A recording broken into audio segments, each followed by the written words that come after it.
समय बहुत बलवान होता है। वह शिखंडी से भीष्म को मात दिला सकता है, कर्ण के रथ को फंसा सकता है, द्रौपदी का चीर हरण करा सकता है। अगर किसी से डरना है तो वह है समय।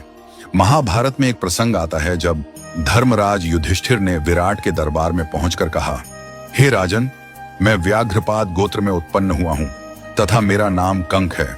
मैं धूत विद्या में निपुण हूं। आपके पास आपकी सेवा करने की कामना लेकर उपस्थित हुआ हूं।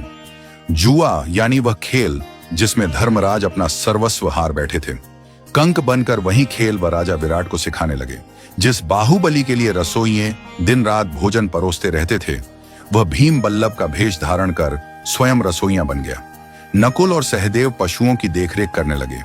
दासियों से घिरी रहने वाली महारानी द्रौपदी स्वयं एक दासी सैरिंद्री बन गई और वह धनुर्धर, उस युग का सबसे आकर्षक युवक, वह महाबली योद्धा, वह द्रोण का सबसे प्रिय शिष्य, वह पुरुष जिसके धनुष की प्रत्यंचा पर बाण चढ़ते ही युद्ध का निर्णय हो जाता था, वह अर्जुन एक नपुंसक बन गया।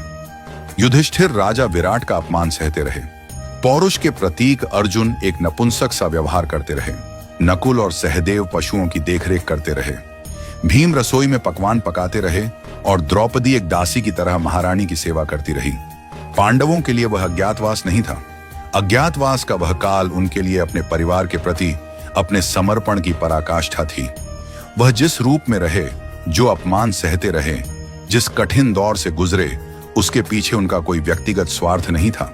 अज्ञातवास का वह काल परिस्थितियों को देखते हुए परिस्थितियों के अनुरूप ढल जाने का काल था। आज भी इस धरती में अज्ञातवास जी रहे।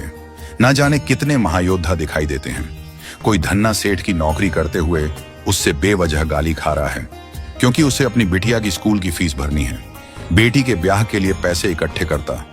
बाप एक सेल्समैन बनकर दर दर धक्के खाकर सामान बेचता दिखाई देता है। ऐसे असंख्य पुरुष निरंतर संघर्ष से हर दिन अपना सुख दुख छोड़कर अपने परिवार के अस्तित्व की लड़ाई लड़ रहे हैं। रोजमर्रा के जीवन में किसी संघर्षशील व्यक्ति से रूबरू हो तो उसका आदर कीजिए, उसका सम्मान कीजिए। फैक्ट्री के बाहर खड़ा गार्ड, होटल में रोटी परोसता वेटर, सेठ की गालियां खाता मुनिम वास्तव में कंक, बल्लभ और बृहणला हैं। क्योंकि कोई भी अपनी मर्जी से संघर्ष या पीड़ा नहीं चुनता। वे सब यहां कर्म करते हैं। वे अज्ञातवास जी रहे हैं, परंतु वह अपमान के भागी नहीं है। वह प्रशंसा के पात्र हैं। यह उनकी हिम्मत है, उनकी ताकत है, उनका समर्पण है कि विपरीत परिस्थितियों में भी वह डटे हुए हैं। वह कमजोर नहीं हैं। उनके हालात कमजोर हैं, उनका वक्त कमजोर है। याद रहे कि अज्ञातवास के बाद बृहणला जब पुनः अर्जुन के रूप में आए तो कौरवों का नाश कर दिया।